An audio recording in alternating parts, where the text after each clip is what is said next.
بخاری شریف کی حدیث ہے، حدیث کے راوی ہیں انس بن مالک رضی اللہ تعالیٰ عنہ، کہتے ہیں ان عمر بن الخطاب رضی اللہ عنہ کان اذا قحط استسقى بالعباس ابن عبد المطلب فقال اللهم انا كنا نتوسل اليك بنبينا صلى الله عليه وسلم فتسقينا وإنا نتوسل إليك بعم نبينا فاسقنا قال فيسقون۔ حضرت انس بن مالک رضی اللہ تعالیٰ عنہ فرماتے ہیں عمر ابن خطاب رضی اللہ تعالیٰ عنہ کے زمانے میں جب لوگ قحط کا شکار ہوتے تو عباس رضی اللہ تعالیٰ عنہ کے ذریعہ، عباس ابن عبد المطلب رضی اللہ تعالیٰ عنہ کے ذریعہ اللہ رب العالمین سے پانی طلب کرتے اور کہتے کہ یا اللہ، ہم تیرے نبی کے زمانے میں تیرے نبی صلی اللہ علیہ وسلم کے وسیلے سے پانی طلب کرتے تھے اور تو ہمیں سیراب فرماتا تھا، اب ہم تیرے نبی کے چچا کے وسیلے سے بارش طلب کر رہے ہیں تو ہمیں سیراب فرما۔ قال فیسقون، پھر انہیں سیراب کیا جاتا۔ لوگ کہتے ہیں کہ یہاں عمر ابن خطاب رضی اللہ تعالیٰ عنہ نے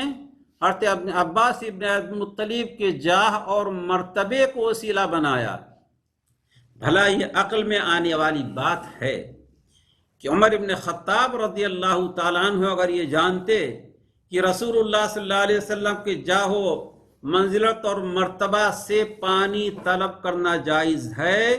تو اللہ کے رسول علیہ السلام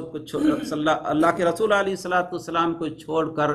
آپ کے چچا ابو العباس کے ذریعے سے پانی طلب کرتے؟ یہ محال تھا۔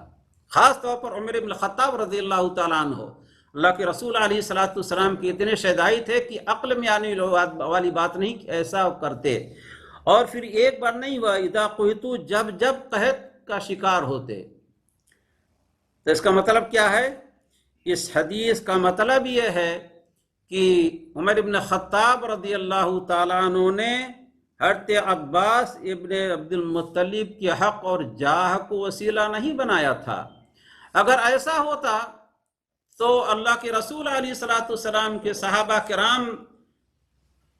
مصائب اور مشکلات کے موقع پر اپنے گھروں میں بیٹھے ہوئے رسول اللہ صلی اللہ علیہ وسلم کی جاہ اور آپ کے منزلت کو وسیلہ بنا کے دعا کرتے، مگر اس کا کوئی ثبوت نہیں ہے۔ یہاں جو حضرت عمر ابن خطاب رضی اللہ تعالیٰ عنہ نے کہا، اس کا مطلب یہ کہ عباس آپ دعا کیجئے، اس لیے کہ آپ رسول اللہ صلی اللہ علیہ وسلم کے چچا ہیں۔ چنانچہ بعض لوگ کہتے ہیں کہ اس حدیث کے اندر دلیل یہ ہے کہ بہتر کی موجودگی میں غیر بہتر کے جاہ اور منزلت کے ذریعے سے پانی طلب کر سکتے ہیں، یعنی اسے وسیلہ بنا سکتے ہیں۔ لیکن یہ عقل میں آنے والی بات نہیں کہ عمر ابن خطاب رضی اللہ تعالیٰ عنہ رسول اللہ صلی اللہ علیہ وسلم کی جاہ و مرتبہ کے بجائے عباس رضی اللہ تعالیٰ عنہ کے جاہ و مرتبہ کے ذریعے سے پانی طلب کریں۔ دوسری بات یہ ہے کہ حضرت عباس ابن عبد المطلب رضی اللہ تعالیٰ عنہ کے بارے میں آتا ہے کہ جب انہوں نے حضرت عمر ابن خطاب رضی اللہ تعالیٰ عنہ کے بلانے پر بارش کے لیے گئے تو انہوں نے دعا کی، اللہم انہو لم ینزل بلا الا بدم ولم یکشف الا بتوبہ وقد توجہ القوم بی الیک لمکانی من نبیک وَهَذِهِ أَيْدِينَا إِلَيْكَ بِالذُّنُوبِ وَنَوَاصِينَا إِلَيْكَ بِالتَّوْبَةِ فَاسْقِنَا الْغَيْثَ۔ اگر صرف جا مرتبے کی بات تھی تو عباس رضی اللہ تعالیٰ عنہ دعا کیوں کرتے؟ چنانچہ انہوں نے دعا کیا کہ اللہ تعالیٰ جب بھی کوئی مصیبت آتی ہے کسی گناہ کی وجہ سے اور یہ مصیبت ٹالی نہیں جاتی مگر توبہ کرنے سے، آج قوم یعنی جو صحابہ کرام تھے ساتھ میں، میرے ذریعے سے انہوں نے تیری طرف توجہ کیا ہے، جانتے ہیں کہ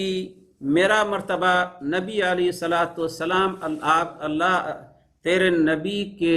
ساتھ میرا کیا تعلق ہے، میرا کیا مقام ہے؟ یہ ہمارے ہاتھ ہیں جو گناہوں سے پر ہیں، اور ہماری پیشانیاں تیری طرف توبہ کر رہی ہیں، توبہ کے لیے جھکی ہوئی ہیں۔ اے اللہ تو ہمیں بارش ہمارے اوپر نازل فرما۔ اگر خالی جاہ اور مرتبے کا مسئلہ ہوتا، حضرت عباس رضی اللہ تعالیٰ عنہ کو عمر بن خطاب رضی اللہ تعالیٰ عنہ دعا کرنے کے لیے نہیں کہتے۔ اس کے معنی یہ ہوا کہ حضرت عباس رضی اللہ تعالیٰ عنہ کا جو وسیلہ لیا تھا ان کے دعا کا وسیلہ، اللہ رب العالمین نے قرآن مجید میں فرمایا ہے وَلَوْ أَنَّهُمْ إِذْ ظَلَمُوا أَنفُسَهُمْ جَاءُوكَ فَاسْتَغْفَرُوا اللَّهَ وَاسْتَغْفَرَ لَهُمُ الرَّسُولُ لَوَجَدُوا اللَّهَ تَوَّابًا رَحِيمًا۔ اگر یہ لوگ اپنے آپ پر ظلم کرتے، یعنی گناہ کر کے آپ کے پاس آتے، اللہ رب العالمین سے اپنے گناہوں کی بخشش طلب کرتے، اور آپ رسول علیہ السلام بھی ان کے لیے اللہ سے بخشش طلب کرتے، تو اللہ رب العالمین کو یہ پاتے توبہ قبول کرنے والا، رحم کرنے والا۔ یہاں کی وَاسْتَغْفَرَ لَهُمُ الرَّسُولُ، رسول علیہ السلام ان کے لیے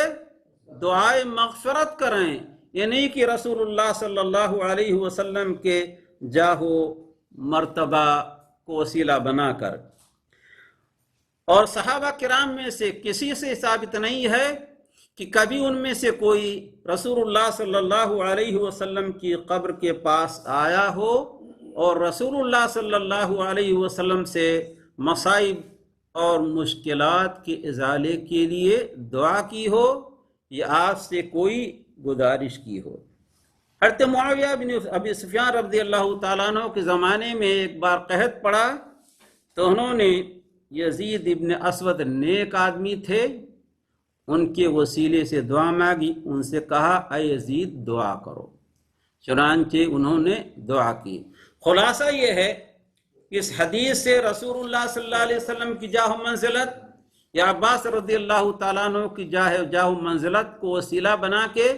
دعا پانی طلب نہیں کیا گیا تھا، بلکہ عباس ابن عبد المطلب رضی اللہ تعالی عنہ کے دعا کا سہارا لیا گیا تھا، ورنہ رسول اللہ صلی اللہ علیہ وسلم کی موجودگی میں حضرت عباس کے جاہو مرتبے کا وسیلہ لینا یہ عقل کے خلاف ہے، اور خاص طور پر عمر بن خطاب رضی اللہ تعالیٰ عنہ کی ذات سے بعید تر ہے۔ اللہ تعالیٰ ہم مسلمانوں کو عقل دے، ان کے عقائد کی اصلاح فرمائے، اور اللہ رب العالمین تک پہنچنے کے لیے، اللہ رب العالمین کی رحمت و مغفرت حاصل کرنے کے لیے ان وسائل کو استعمال کریں جنہیں وسائل مشروعہ کہا گیا ہے۔ آمین۔